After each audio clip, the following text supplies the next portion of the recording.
When I was 6, I became like a reporter in my town. Um, Growing up in my town, they still had rocks, so there wasn't like concrete, all the streets. Um, and a lot of people couldn't travel fast because it was still rocks, so cars will bounce back and forth, bicycles. And since I was 6, I learned to use every single mean of transportation: skateboards, rollerblades, roller skates, hanging to trucks in the back and just pulling me on a bicycle. I mean, whatever. So I was able to get to different places quickly. So I was called 24 hours information. I was the reporter of the town. Like whatever happened on one side of town, I could make it to the other side and bring the information. So really early on, I learned to be a reporter. I will go to the bank and I'll find out about the percentages for loans. So you might not care about this, but I was 6 and 7 and I care about loans, money, interest rate. That's why, I don't know. It really, for me, it was really interesting to get loans in the percentages. Like you could get a loan today for 10% or 5%. And so, you know, so I had a career. And later on when I came to the United States, like I said, I worked at Round Table and then I became a teacher. I did not want to be a teacher. I told that story to many of my students. I was at the university for 5, 6 years, and I had not graduated yet. And they told me that I should graduate. And I said, why? I love being at the university. I said, well, but you can make money. Oh, let's make money. Oh, okay. Working at Round Table, they fed me every day. I could go eat for free. So that's why I didn't care. That's why I didn't care that I didn't have money. So I was making, I don't know, $10,000, $15,000 a year and still going to school. It wasn't enough money. If you guys understand money, $15,000 is not a lot. And so I used to go eat for free, and they said, oh, you can become a teacher. Why do I want to be a teacher? Because you have done everything. I had done all the different majors that involves math, science, English, political science, philosophy, PE, environmental studies. There was so many, they say, oh, you can become a teacher. Elementary, they teach everything. Okay, if I don't like it, then you can cancel. Okay, sure. So I did it. So that's how I became a 6th grade teacher. And then I loved it. So I did love it, and I stayed. And then I continued doing other careers, like the counseling part. I went back to school and I did my master's in counseling, so I can be a counselor like Miss Bosky. But then I still chose to be a teacher over being a counselor. And my future career is to do something in engineering. I'm still not done teaching and learning. I didn't hear anything. When I was telling you about remodeling the home, I had remodeled the windows. And I was one of the only houses in the area that I had the double pane windows, so they're thicker. And I had them all over my whole house. And I used to be happy that I wouldn't hear the people at the park anymore, because a lot of parties, you know, they'll stay late sometimes. And so I couldn't hear anything from the streets. And in this case, I think it was kind of like, instead of being positive, it was kind of negative, because I didn't hear anything.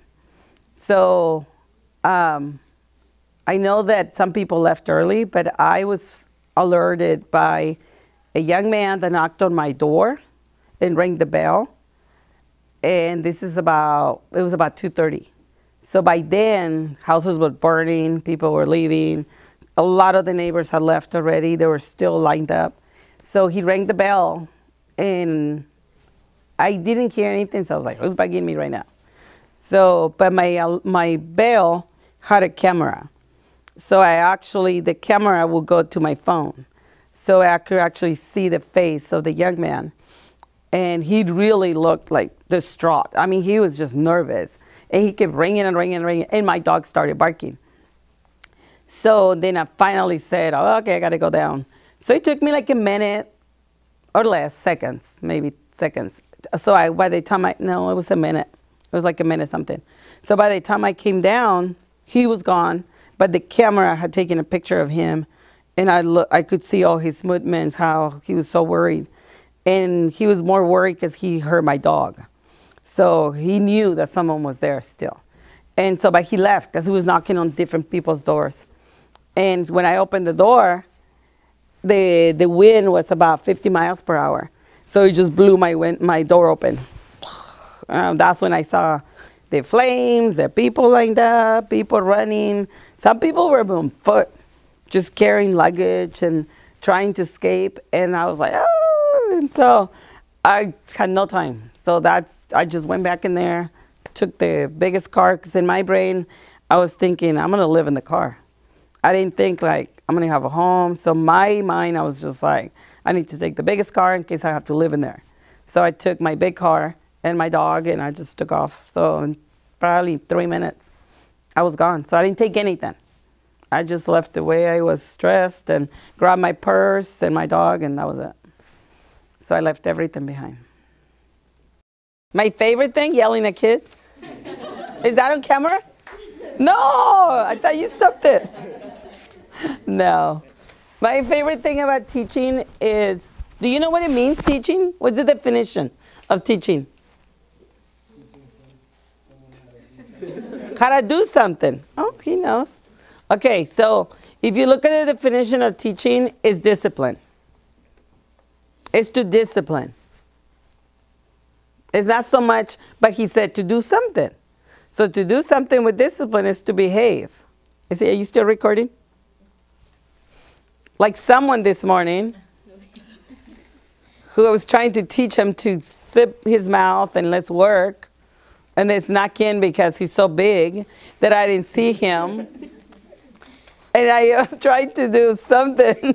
It's just having fun. I mean, teaching to me is, I can joke with kids and then teach them and yell at them, and it's everything. It's kind of like you with your parents. You argue with them, you love them, you fight with them, you hate them, and then you live with them again, and then you want to move out, and it's everything. And you guys know that in this district, teaching us, we're like your second parents. That's how we are, and that's how this district has become for many of our children. And the ones that go to college, they come back. I mean, I have so many students right now. My oldest students right now, they're 35. And now they have their own kids, and they come back. And they tell you, oh, they want to hang out. Let's go hang out. And that's cute, And then we get to know their kids, and they invite us to weddings, to their kids' birthdays. So it's like being a parent, second parent, but you guys go home. We stay, you guys go home to your parents. So it's like being a parent, but without keeping you at home. You know what I mean? We keep that distance between us.